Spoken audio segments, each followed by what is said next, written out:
Olá, boa tarde. Estou aqui, Lúcio Rangel Alves Ortiz, promovendo mais um vídeo de conteúdo para o meu canal, que eu vou estar falando sobre 2 livros que eu li e eu adorei, e estou aqui fazendo para compartilhar com vocês a respeito, e que vou recomendá-los totalmente, quem se interessar. O primeiro livro que eu vou estar falando é sobre O Poder do Hábito, de Charles Duhigg, que é um livro que fala a respeito de questões assim sobre comportamento, na parte da psicologia, de como pode fazer um treinamento para fazer as mudanças de hábitos na vida. E o outro livro que eu vou estar falando depois é sobre Olhar e os Lírios do Campo, de Érico Veríssimo, da literatura da época modernista, que fez um grande sucesso para o autor. Começando, O Poder do Hábito. O poder do hábito é decorrente de uma pesquisa de como que os hábitos funcionam e como podem ser transformados na vida das pessoas. E que a chave para mudar o hábito é saber o que funciona e não funciona, na proposição da mudança, e saber entender como os hábitos podem influenciar a própria vida. Um exemplo mesmo é quando alguém quer parar de comer coisas consideradas guloseimas. No caso aqui o autor colocou os cookies, quando ele beliscava, indo para uma cafeteria, e ele percebeu que ele buscava ali com essa forma uma vida social, uma socialização com as pessoas, e que para isso o que ele teve que mudar? Ele teve que levantar mais cedo, para conversar com alguém, sem precisar recorrer aí todo dia numa cafeteria para beliscar os cookies, e guloseimas, para estar conversando com as pessoas. Aí ele chega numa primeira conclusão de que os hábitos surgem porque o cérebro está o tempo todo procurando maneiras de poupar esforços, e que também é baseado em umas pesquisas científicas a respeito, dessa primeira conclusão dele. Depois ele diz o seguinte, que para que você tenha a sua mudança de hábito, vai exigir uma dedicação e disciplina, e que muitas vezes, quantas promessas que nós fizemos a nós mesmos no começo do ano, quando colocamos como meta, e não cumprimos essas promessas. Então, para haver a mudança de hábito, deve-se fazer repetição de comportamentos, e que a partir desses comportamentos vão ser assimilados esses novos hábitos, criando um processo de aprendizado e internalizando o conceito daquilo que está colocando em prática desses novos hábitos. Ele também diz que os hábitos são ações inconscientes, repetidas, de forma automática, no dia a dia, e que muitas vezes tem que significar a finalidade deles, que é sempre uma busca de poupar esforços e ao mesmo tempo recompensa por estar fazendo daquela forma. E aí ele fez uma pequena tese a respeito de como que acontece isso, e ele colocou a tese como a deixa, a rotina e a recompensa. A deixa seria o estímulo que faz o cérebro assimilar, e buscar ações, atitudes da vida da pessoa, que depois leva a uma rotina que executa todo dia, que sempre busca uma recompensa, aquilo que vai dar uma satisfação para ela própria, o que memoriza então um loop de futuro nos hábitos do dia a dia. Segundo o próprio autor, o Charles, ele fala que a mudança de hábito requer muita concentração para alcançar o resultado almejado, E a primeira coisa que tem que fazer para haver essa mudança de hábito tem que ser a identificação da deixa, O que faz você fazer aquilo, Quais são as causas, Para depois verificar na rotina as escolhas que vão ser feitas para substituir as antigas atitudes, as ações, que viraram hábito, que isso vai ser um processo, é claro, essa mudança, de comportamento, de atitude. Aí diz ele que funciona praticamente os hábitos como um processo de treino, que você vai ter que verificar as suas prioridades, de sua própria vida, do seu dia a dia, os objetivos, o apoio que vai se buscar também, que se precisa, e as ações objetivas nesse sentido. Ele coloca como, por exemplo, a respeito do dinheiro, Ou seja, o que faz você gastar o dinheiro? Ele viu que a deixa para você ter o seu próprio dinheiro é o trabalho, o serviço. E que na rotina, né, do uso do dinheiro, você vai gastá-lo. E tendo como recompensa consumir objetos, né, de desejo, né, de consumo, né, que muitas vezes as pessoas se deixam elevar nas compras, né, como se fossem mimos ou presentes para si próprias. Né? Qual é o problema de ter esse hábito? Que de repente pode descontrolar a vida financeira particular, né, que faz as pessoas entrarem em dívidas e nunca terem um controle financeiro das suas próprias vidas. Então, a primeira coisa que tem que ver, né, tudo bem, a deixa, mas o que você tem que fazer para mudar esse hábito? Neste exemplo, por exemplo, verificar, fazer um planejamento, né, da sua própria vida para não acontecer ao endividamento pessoal, financeiro.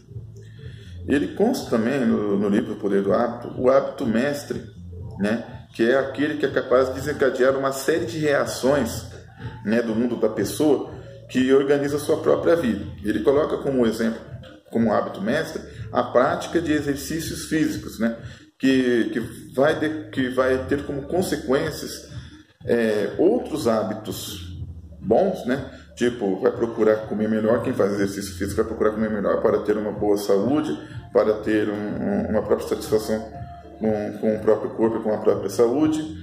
Vai levantar mais cedo, com mais disposição, e vai ter mais paciência com as pessoas. Então ele verificou então, que o exercício físico é um hábito mestre que faz que muda o estilo da vida das pessoas.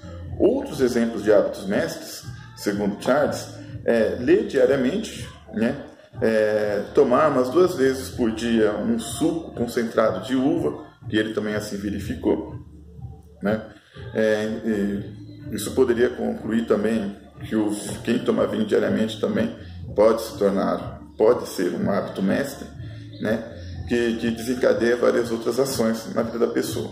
E por fim, ele tem como conclusão, né, de verificar a rotina do dia a dia para poder mudar o hábito. E ele coloca os seguintes passos, né, para poder haver essas mudanças: identificar a rotina, né, que requer uma consciência, né, e propósito de mudança, experimentar recompensas diferentes, separar as deixas, né, para poder, né, criar essas rotinas, né, planejadas, e ter um plano que produza as mesmas recompensas com essas alternativas de rotinas que forem escolhidas, né? Por fim, conclui o que é bom, né, com a questão do poder do hábito, é cultivar hábitos saudáveis para a própria vida, para que as pessoas não se prejudiquem, seja financeiramente, na área da saúde, nos relacionamentos, né, tanto familiares, pessoais com os amigos, ou do sexo oposto, né, ou da pessoa que queira conviver, né, como parceiro, companheira dessa maneira. Ok? Bem, agora vamos ver o livro Olhai os Lírios do Campo, de Érico Veríssimo, que é um clássico da literatura, que tem um título poético, né, e que fala sobre amor e desamor, conflitos, né, interiores e familiares. Quem que é o Eugênio, protagonista da história? Né? Um internato, pobre, de origem humilde, que vai para a universidade fazer medicina, né? E quando se tornar um adulto, num episódio aqui quando ele está no táxi para encontrar com a Olivia, o amor da sua vida, né, em que ele vai relembrando, né, o que aconteceu no decorrer da vida dele, antes de ir no hospital para ver a Olivia. Né? Ele tinha casado com a Eunice, uma mulher rica por interesse, e que ele se casou com ela por questão de segurança econômica. Na infância, ele tem um trauma de muito rancor em relação à origem humilde do pai, e que ele se sentia muita vergonha, né, com essa origem, né, da família dele, né, perante os seus colegas e amigos na faculdade. A humilhação na infância, né, torna-se o motor da trauma e do drama do Eugênio, né, no decorrer da história.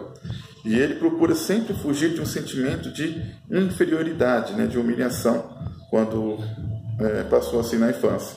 Por isso que, através, né, da carreira de medicina, ele deseja ser respeitado socialmente, custe o que custar, né, e ter o dinheiro suficiente para ser reconhecido na sociedade, na alta sociedade.